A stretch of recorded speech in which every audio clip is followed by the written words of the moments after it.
Good evening, everyone. My name is Miss Reed. I am the founder of DamnDaddy.com, and tonight I have the pleasure of speaking with Halimah De Oliveira, the founder of BUNHD, and she's sharing her survival story.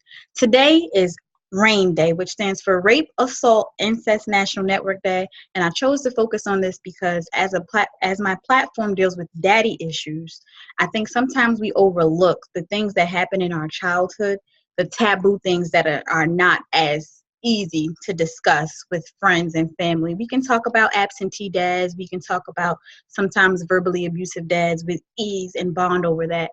But sometimes it's a little bit more difficult to get into those deeper spaces and conversations. I met Miss De Oliveira through the Circle of Greatness Academy a few months ago. And when I shared last month that I wanted to focus on today for my blog, she graciously accepted and decided to share her story with us. So we're going to hop right into it. Please tell us a little bit more about yourself and your business. Sure. And I thank you so much for having me on this. This is going to be so therapeutic. I can already see it now. So my name is Halimah De Oliveira, and I am the CEO and founder of BUNHD, which is a transformational coaching company. And basically, I help women go from full-time, 9-to-5 employees into full-time entrepreneurship. And so I just help them be boss women in business and just, go after the things that they want. If there's a cause that they want to wrap their business around, I help pull that out of them. I help them remove the world's expectation of them and replace it with their expectations for themselves. So in a nutshell, that's what I do. I really focus on women and girls empowerment. And I do that through my workshops, my webinars, books, and just everything that I do. It's in there. Girls empowerment is in everything that I do. So that's it in a nutshell. Okay. So what made you decide to focus on being a transformative coach? So when I looked at the different types of coaches, so I knew that I wanted to be a coach. I knew that I wanted to help people become their best selves. That was always in there. And I always wanted them to find their voice. So that was always in the equation. But I didn't quite know, did I want it to come from motivation, inspiration? What did that look like? And I started following Lisa Nichols. And Lisa Nichols is a transformational coach. And I broke down the different types of coaching. I saw, motivational, inspirational. And yes, I do want to motivate people, but I wanted to move past motivation. And I do want to inspire people, but I wanted to move past inspiration. And transformation really described what it was that I was looking to do. I want people to do a complete 180 when they come to and join the services that we have.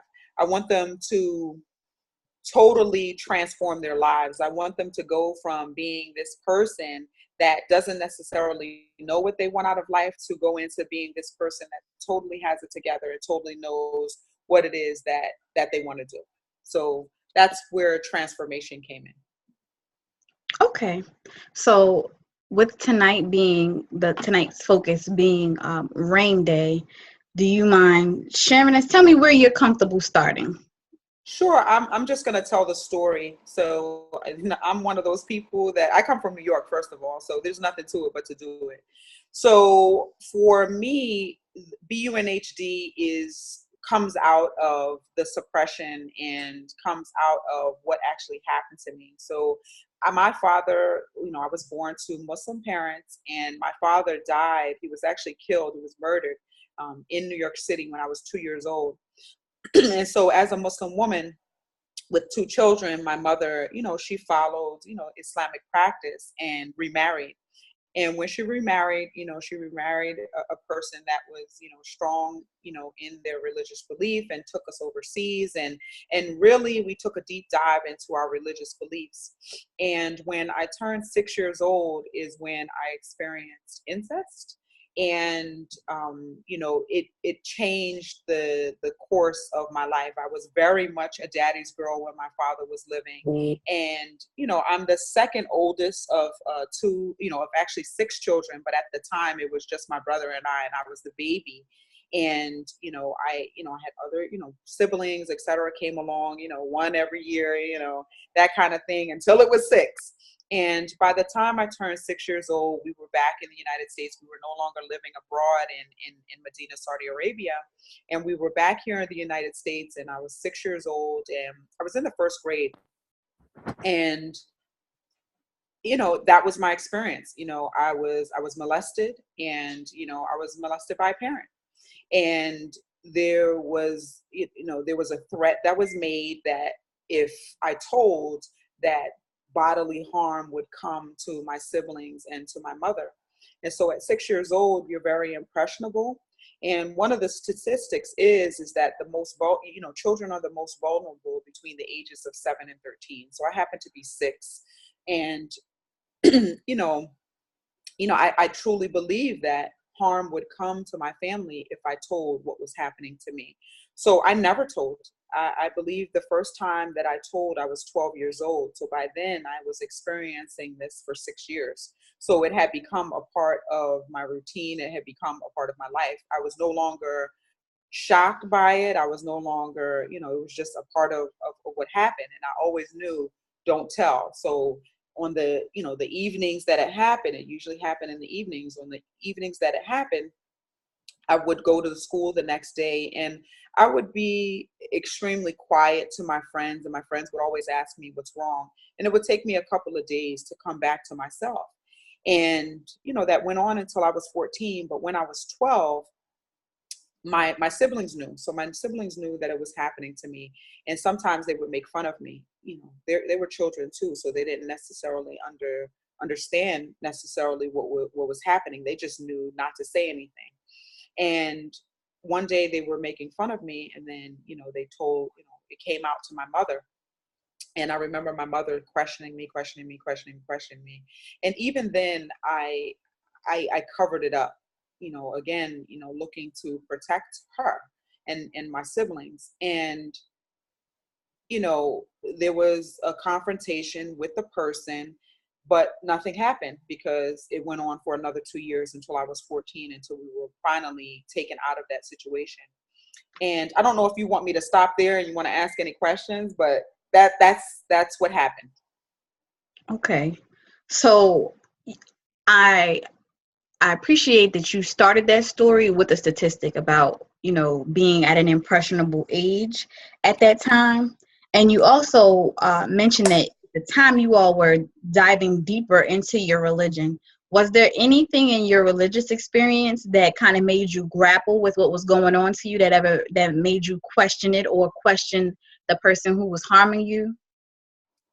So yes and no. So there are two conflicting, I wouldn't say conflicting beliefs, because they are very explicit, but as a kid looking at it, for me personally, so this is me personally, this is not me speaking for the religion, this is me personally, what I was going through as a kid is that one of the things is that you cover up, those people, and this is Islamically speaking, those people that cover up the sin of another Muslim, God will cover up their sin for them on the day of resurrection.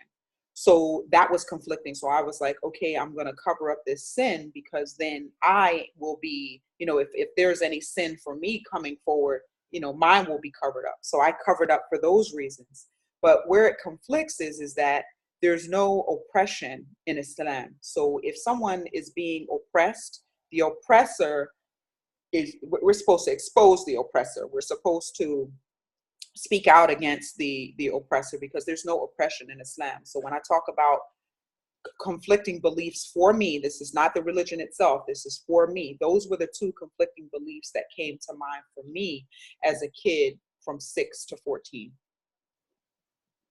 You mentioned also that once your mom knew, you still wanted to protect her. What about Yes. protecting her? Once she confronted you, uh, what kind of emotion made you feel like continuing to keep the secret was protecting your mom, as opposed to, my mom knows now, she can help me? Well, I didn't believe my mother could help me. And so, my mother, so we were also, so here's another statistics for you. So most children who are abused are in homes where there's domestic violence, some type of discord, either a single parent home or in a divorced home. So I happened to be in a home where I was not, I was a stepchild. That's number one. And then number two, we were also in a domestic violence situation. So I never believed that my mother could help me because she was the victim of domestic violence in the same home.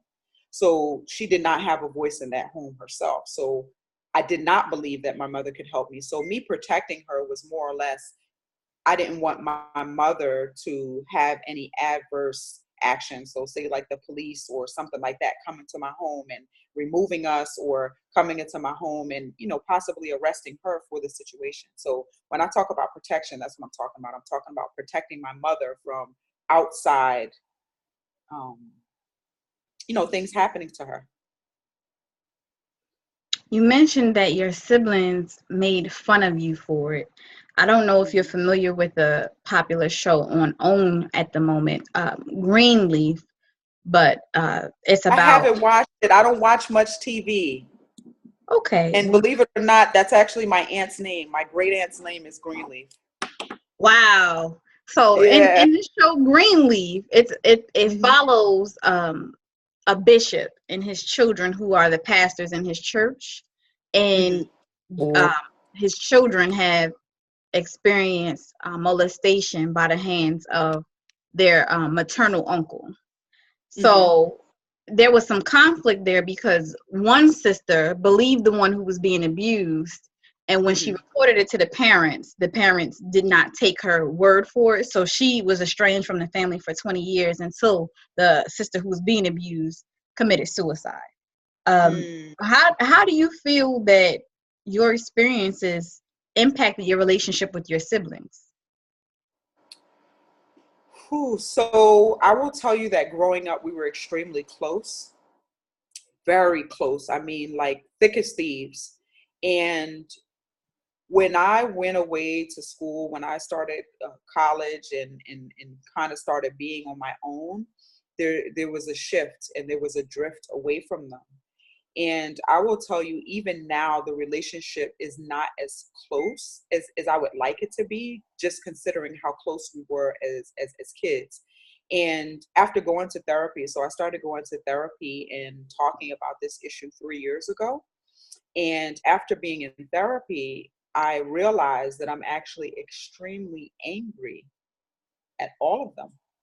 And the reason why the anger is there is because there was no one. So this was happening to me. Everyone knew, and there was no one that stood up for me and tried to protect me. And then, I went through a period too where I was angry at myself. And I was angry at myself for not standing up for myself. I remember my grandmother asking me if after we left, because I went to live with my grandmother when I was 14. And I remember her asking me, did something happen? And she explicitly said, did he touch you? And I remember saying no to her. And my grandmother was my absolute best friend in the whole wide world. And I bold-faced lied to her, not just once, but twice. She asked me twice. And I told her no. And again, I didn't want to. I knew my grandmother would have raised all get out. Like my grandmother would have, like, I don't even want to tell you what my grandmother would have done, but I know she would have absolutely protected me. But again, I didn't want my mother, like I was so stuck in this place where I didn't want my mother to have shame. I didn't want my mother to experience, I felt bad for my mom. I felt bad for my mom that she had to go through all that she went through. I felt bad for her. And I didn't want to be the kid that brought more onto her. I, in essence, wanted to help her. And so I felt like by me not talking about it or talking out about it, that I was helping her. But in those years, that 20 to 30, I could probably count on one hand how many interactions I had with my siblings, even though, I went there and we hung out and all that kind of stuff. But true interactions where we had true conversations, I could probably count on one hand. And my mother, the relationship with my mother, after that experience when I was 12 years old and I told her, and she didn't believe me, in essence, I'll be honest with you. So even though, I told her and my siblings told her, she didn't believe me.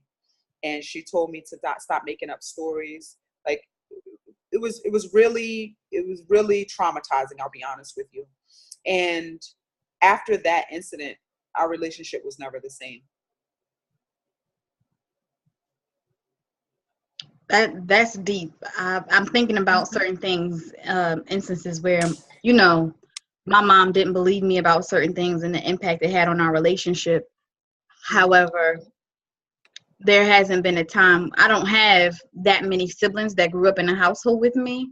And Mhm. what it sounds like to me, especially since, you know, I shared with you before we started that I have an interest in domestic violence and sharing other people's stories when it comes to that, that maybe her denial of your story, even with your siblings' support, was a defense mechanism in some way for herself, that she didn't want to believe that you know, you were also being abused. And then listening to you say that, you know, your siblings made fun of you, it makes me wonder if they understood what that meant. They What did. right. This is me. We were like, when I talk about my siblings, so just my brother and I, we were older. So we're much older than my younger siblings. Like the closest brother that we have that's close to us is, I'm 4 years older than him. So we're not, for them to understand what was happening. I'll be honest with you now, they can look back on it and they can say, oh, wow. But to say that they understood it then, the answer is no. They didn't understand. And then if you have a person that's like okay with it as a kid, you're just like, okay, well, this is, and then you have to understand it went on for so long. I was 6 till I was 14, 8 years. I don't know what the true psychology on everything is, and I wouldn't pretend to try to understand it, but it becomes your norm. It's like getting abused at home, getting beat up at home. Like, say if you're totally abused at home, you begin to become numb to those things. I'll be honest with you, I was numb. I was numb to it happening to me. I read a lot of books when I was younger, just a lot of books, fiction, nonfiction. Like literally, you could ask me about anything and I would know the answer because I read and read and read and read and read and read. It's a wonder I don't wear glasses because I used to read in the dark. And, no, it's like I used to read in the dark, but I used to read in the dark and just look for whatever light I could find and just read. And I would become, while it was happening to me, I would become the characters in the book. And I remember going to therapy and she said, that's what saved you. She said, that's what saved your mind from you going, crazy. Because some people, they're suicidal. Some people experience where there's like a dual personality. I had that fear. Am I susceptible, or am I experiencing these things? And by God's grace and mercy, God, he preserved me. And when speaking to my therapist, she said, you were preserved in that you kind of block that out of your mind, like while it was happening to you. So that was your saving grace. I heard you mention the first time you were discussing it that it became a part of your routine, and Yeah. that was something that stood out to me, because from the perspective of someone who hasn't experienced that, I couldn't imagine that being a part of my routine. And I I'm was gonna just be thinking honest about with you. It's like it was like getting dressed. It's right, like and I getting was dressed. thinking about your friends and how, every so often they're watching you become someone they're not used to. And then you Hmm. get back to being yourself a few days later, and I don't know, for that was a very young age for you to be experiencing that. So you didn't even have friends with the tools to understand those changes, to even ask you any further questions. And hey, are Right. you okay? Right. And I'll be honest with you, I was very good at covering it up. Very good. Like literally, whatever the opposite feeling of what you're supposed to feel when that happens to you, I was total opposite. I was smiling. I tried really hard to to cover it up. Like I never told anyone. Like when I tell you I never told anyone, there was never anyone that I told. No one. How did your siblings find out? I'm not exact. I'll be honest with you. I don't know.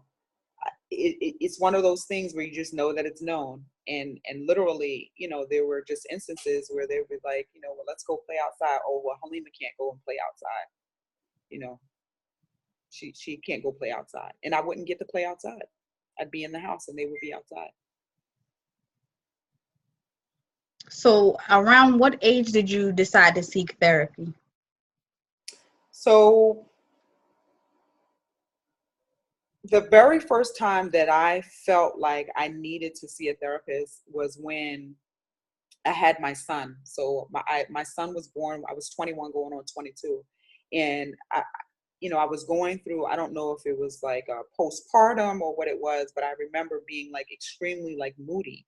And I remember, you know what, I should go and see someone. And I never did. I just started keeping a diary and I started writing down my thoughts and stuff like that.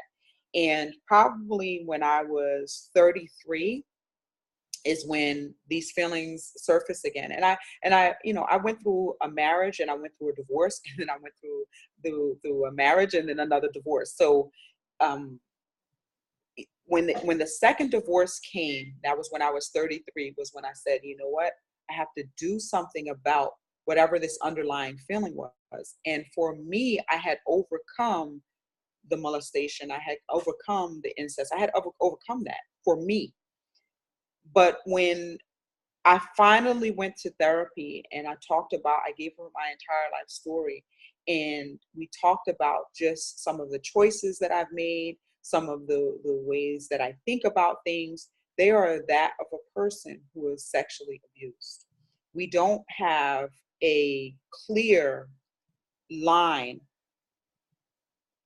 of, and we have to be cognizant of it. So it's not that we're not clear. We cannot define for ourselves that the line between being in a safe place and a person being a safe person and then a person not being a safe person. That is not something that's clearly, we're not clearly able to define that. And this is anyone who's been sexually abused. And so when I finally came to that realization, I was able to look back on choices that I made in relationships. I was able to look at being married to the two people that I was married to, why those marriages didn't work. Those people we were not equally yoked religiously, nor in the sense of their intelligence. Like a lot of people who have experienced sexual abuse have very high IQs. We're able to function on a higher level for whatever reason. You know, you would have to research all of that, but in seeking treatment, I was able to find out all of this information, and I was like, wow, you know, and we're able to, we succeed in whatever it is that we do, and we're very high functioning. So if we're at a job or we're in corporate America, whatever it is, we're extremely high functioning. And I'll be honest with you, it's all a cover up. It really is.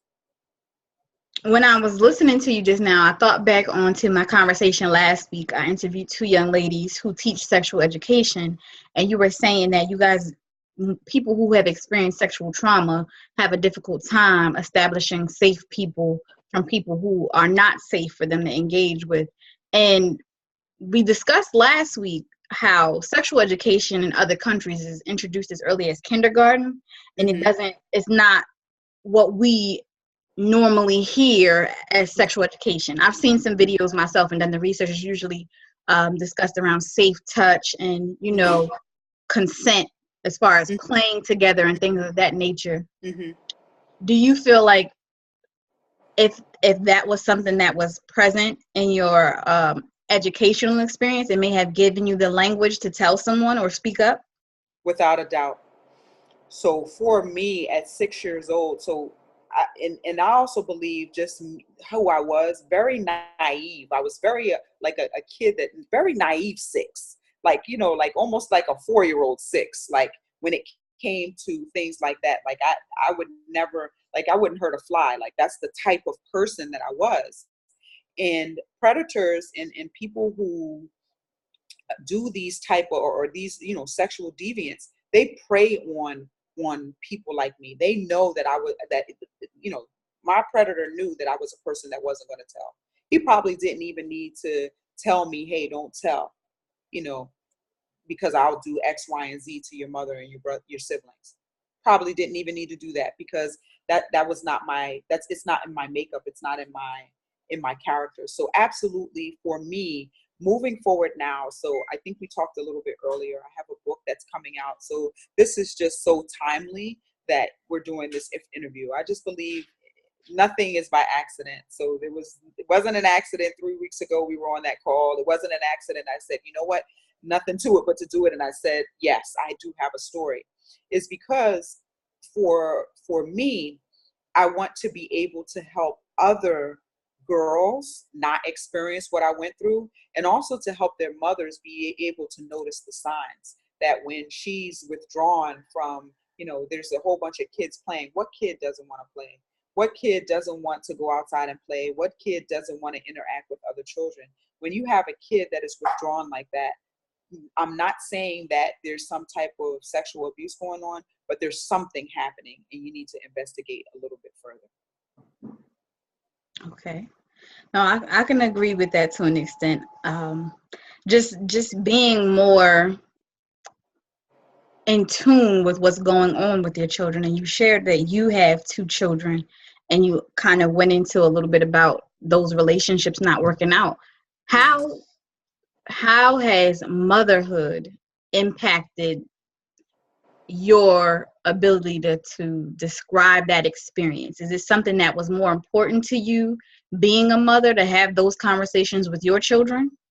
I didn't want them to ever have that experience. And I also didn't want to be that mother that was like on pins and needles, almost like waiting for it to happen to one of my children. And I didn't want to have that distrust in my partner.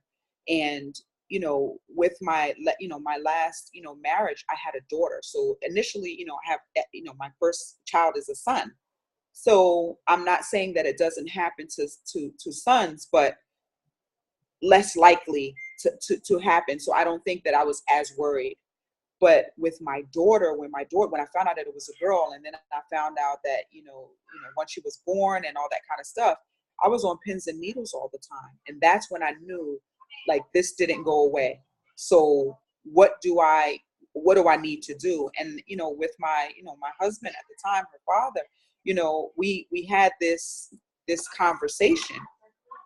And, he said to me, I would never, and, we went through that whole, thing there, but that was a very real thing for me. That was a very,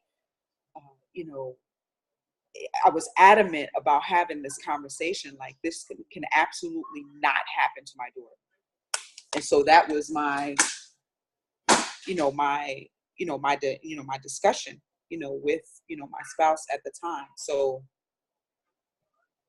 it's very real for a person who's been through it. It's a very real thing. It's very interesting to watch you describe this situation, because the you that I met and have experienced in person is just so lively and so vibrant that it's one of those things where you would never suspect.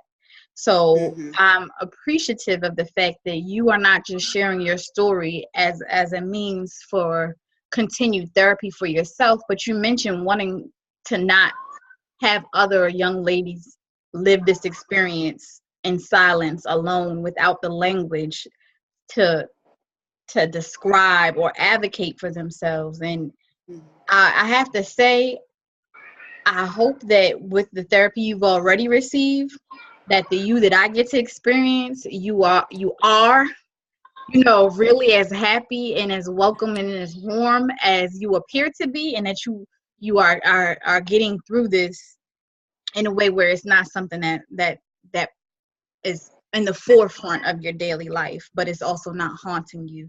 I know that you mentioned you have a book coming out, but you already have a book, Jenna's First Hijab. Yes. What inspired you to just take the leap and go forth and be this boss Muslimahpreneur that I see all over Instagram and get to experience at live events? Like, what gave you the courage? I know you said that people who've experienced sexual trauma are usually very successful at whatever they put their energy into. And part of me, the former educator in me, is thinking that's because you're trying to channel that energy elsewhere.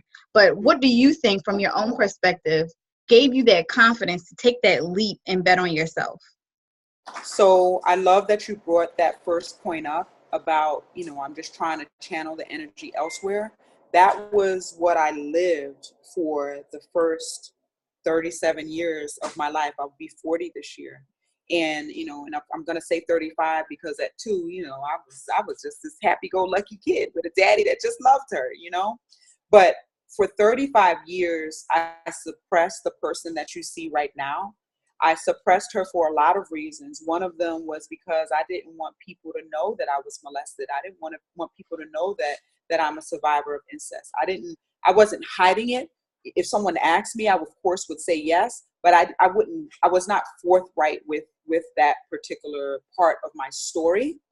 And for me, there was a lot of stuffing down, to the point where, religiously speaking, part of the reason why, I wrote Jenna's First Hijab, part of the reason why I'm writing my other book, Not Without My Hijab, 11 Steps to Reclaiming Your Faith. The reason why I've written those books is because I want to empower young women and women to be their absolute best selves. And the reason why I want that is because that's what I'm working towards myself. For 35 years, I suppressed all of who Halimah was. And what I want people to know is it's not about being perfect. It's not about being this perfect person and living this perfect life. I tried to be perfect in everything that I did. And I was unfulfilled, and I didn't do all of the amazing things that I'm doing right now, then, because I wasn't all of me. And I was being 100% of this amazing woman and 0% of all of who Halimah was. And what that means is that the flaws, the incest, the molestation, the domestic violence, both in childhood and adulthood, the thriving, in corporate America, and just this relentless drive to just overcome every single obstacle that is that I'm presented with. That's BUNHD. That's who Halimah is that I am not any of what I am despite any of this. I am what I am in spite of. I became all of these things, not because, the old me was successful in school and an honor roll student and an honor society student, because, like you said, channeling my energy elsewhere. Now I'm not channeling the energy elsewhere. I'm confronting everything that I've been through. I'm confronting the domestic violence. I'm confronting the molestation and incest. I'm confronting all of those things. And I'm saying, yes, these things absolutely happened to me, but they do not define me. And I don't even say that they happened to me. They happened for me. These things gave me grit and they gave me depth. Imagine if the person that I was displaying to the world, this person that, loves Islam, and this person that has this beautiful relationship with her religion, and has been and traveled overseas and has, done all of these amazing things in business and all this kind of stuff. Imagine if that was my story. How likely would you be to listen to that story? Now, how about the story that I'm telling you right now? A person who is a survivor of domestic violence, a survivor of incest, a survivor of molestation, a survivor of adult domestic violence. How about that story? And then coming back into her faith, despite running from it, because I was totally running from Islam. I was totally running from being Muslim, because I wanted no association with something that would produce a person that would cause so much harm to me, if that makes sense. And so for me, that's the reason why I do what I do. I do what I do to help other people come out of their situation, to come out of that victimhood. If I can come out of victimhood, so can you. there's nothing more to say than that. I mean, there's nothing more to say. And I say this because I know before you decided that you wanted to share your story with me, we talked briefly. I think you were doing an Instagram live when you went to Lisa Nichols' event in California. And when you were describing the Not Without My Hijab and answering questions. And you discussed how you had tried other religions and come back to Islam. And I had no idea at that time that you had to leave your initial religion because you associated it with someone who had caused you harm. So that you said it best. Like, it gives your story depth that you were able to come out swinging from all of that. And to not just survive it, but to genuinely build from that. Because I know it's a Maya Angelou quote, not just to survive, but to thrive, and to do it with some passion and some all of that. Yes. All of that. Mm-hmm. Absolutely. For me, I think you were getting ready to say the word compassion. I think, the passion comes from me wanting for myself first. For myself first, I believe that we do things out of our own need and our own, from our own story first, and then we do it for, to kind of touch other people, but we first have to be connected to it ourselves. That makes sense. And so for me, I'm connected to my story, and I'm passionate about, you can come out of this. I refuse to be a victim. I refuse to succumb to the statistics of what I'm supposed to look like, what I'm supposed to sound like. I want to be the total opposite of what that picture is. My goal is for anyone who has been through this to look the opposite of what has happened to them. Total opposite. Don't wallow in it. Don't rest in it. Don't wallow in it, and don't rest in it. You are none of those things. Don't allow what was someone else's shortcoming to become your own. Mm. Don't allow it. Don't take on that other person's. I have another question. It's not necessarily directly related, but losing your biological father at 2 years old, was there ever a time where you were angry with him, where you felt like if he were here, this would not have happened to you? I was never angry with him, but I have said that probably a million times. I have said that a million times. If my father were here, this would not have happened to me. But then someone asked me, I was doing one of my Not Without My Hijab workshops, I believe it was last weekend. And, I explained my story there. And one of the ladies there, she's like a psychologist, so it's actually pretty cool. She asked me, so Muslim psychologist, so she gets the religious aspect, but then she also gets, the psychological, what happens in the human psyche. And so she, exactly. Yes. So it was like perfect. And she said to me, she said, now, everything that you went through, all of those things that you went through, would you change any of it? And you know what my answer was? No. I wouldn't be BUNHD. I wouldn't be Halimah De Oliveira if I changed one single thing of what happened for me. I was meant to deliver this message to the world. And those things had to happen in order for me to deliver it in a passionate manner and have compassion for the people that would come into my circle.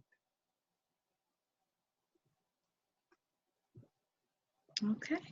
Well, I believe we are at the end of our 40 minutes. I thank you so much for your time. If there's anything else you would like to share, please feel free to do so. I don't want to monopolize your time this evening, and I'm just grateful to have had the experience to get to know you just a tad more intimately. And I hope that this has served you in some way to help you to continue to write your story. But it's a powerful one, and all I can think about while listening to you is how many more people will have the language to advocate for themselves, to say stop, The voice, not grapple with the text of the religion, because I think, and not just Muslim religion, you don't watch much TV, but I'm a huge TV buff, and I kind of use it for inspiration for my blog. But the DeBarge family had a story on Unsung, and just like you, they were victims. The children were victims of sexual abuse, and the mother was being domestic. She was suffering from domestic violence in the household, and they felt the same way. They felt like their mother could not help them. They felt like they would rather take the abuse than to watch their mother be abused. So it's just interesting to me that, you know, TV One could have chosen not to air that part of their story. But at the same time, for someone watching that, for some child who stumbles across that channel in the middle of the night, that gives them the power and the opportunity to say, hey, this shouldn't be happening here. You know, Yes, there are people who can help. So I thank you. I thank you for sharing your story, and I look forward to reading your book, Not Without My absolutely. Absolutely. And I just want to share this one statistic, and just so that it's a little bit more eye-opening. And I did it on girls, not necessarily boys, because I'm a girl. But 1 in 5 girls is the victim of child sexual abuse. I'm going to say that number again. 1 in 5 girls. So literally, if you have 10 people standing in front of you, 10 women, 2 of them have more than likely been sexually abused. And I give that statistic to say that there are more women out there that have had some type of sexual abuse or experience or trauma than we think. And it is up to us, you know, people that are survivors. It's up to us to be a voice to stop it from happening to future generations. And then how do we stop it? You know, and as you know, from a psychological standpoint, how do we stop it? And then for you as a teacher, you know, your role in looking for the behaviors, is there training for you to look for the behaviors? And one of the biggest behaviors is a child who is withdrawn. I'm going to tell you that growing up, I knew the other people in my class that were being abused. We knew each other. And even now, older, I can get the sense from another person, someone else who has experienced some type of sexual trauma. We know each other in a room. When you were saying the 1 in 5, it made me think of a post I shared on Facebook a couple weeks ago. A gentleman asked ladies, what was the first age that you knew that men were looking at you?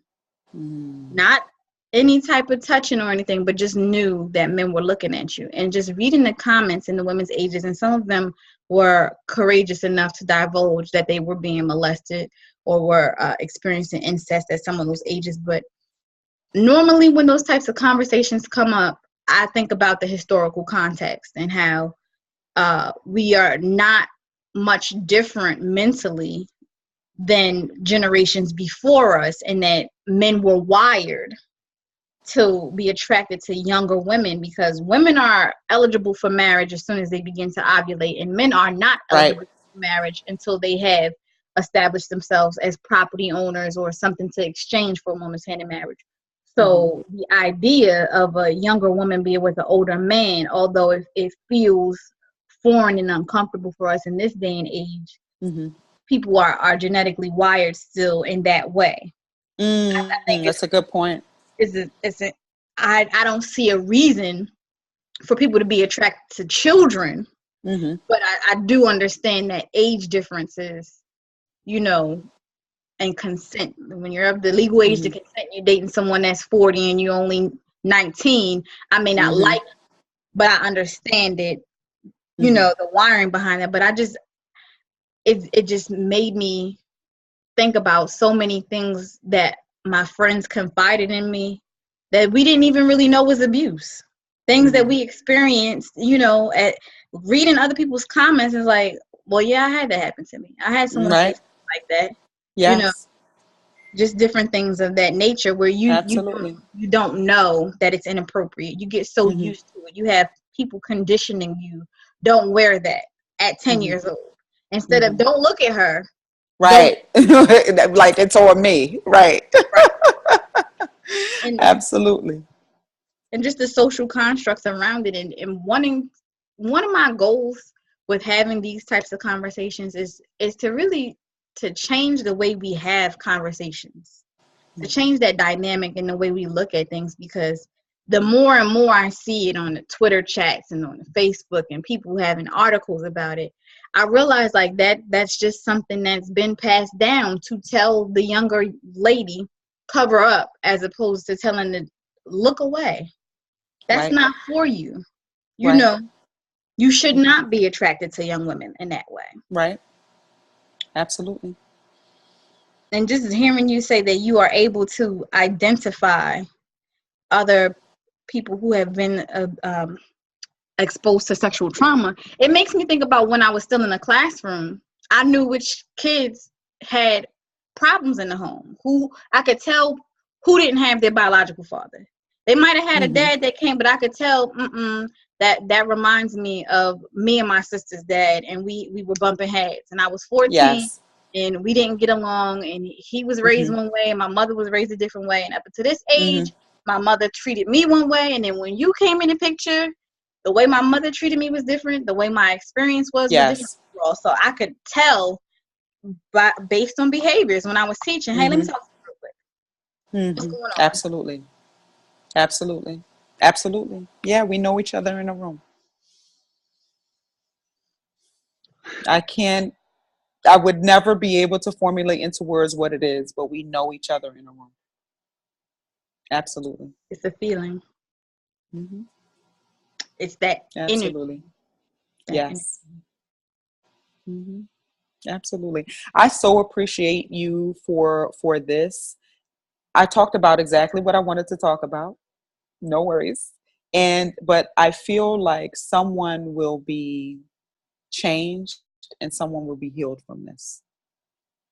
And that's gratifying. Very gratifying. Well, thank you. And that was the goal. So as long as you are comfortable with what you shared, and we both know that someone will see this and will be a different and hopefully an enhanced high definition version of themselves. Transform, totally transform. Like, let's go. Someone has to hear your story. Someone needs to hear your story so they can be saved. Halimah is only assigned to a certain number of people, and that's it. It's up to you to find your people that you have to connect with, your tribe, if you will, and help pull them out. Well, thank you, Halimah. My pleasure. We do have one person on the line. Do you mind if they have a Absolutely. question? Sure, I'm here. They may not, but I will open the line. Absolutely, I'm here. If you can hear me and you have a question, you feel free to say your name. I've unmuted you. Introduce yourself and ask your question. If you don't have a question, let us know. And thank you for listening this evening. And I know sometimes people are on mute in addition to me muting them, so I'm going to give them a moment.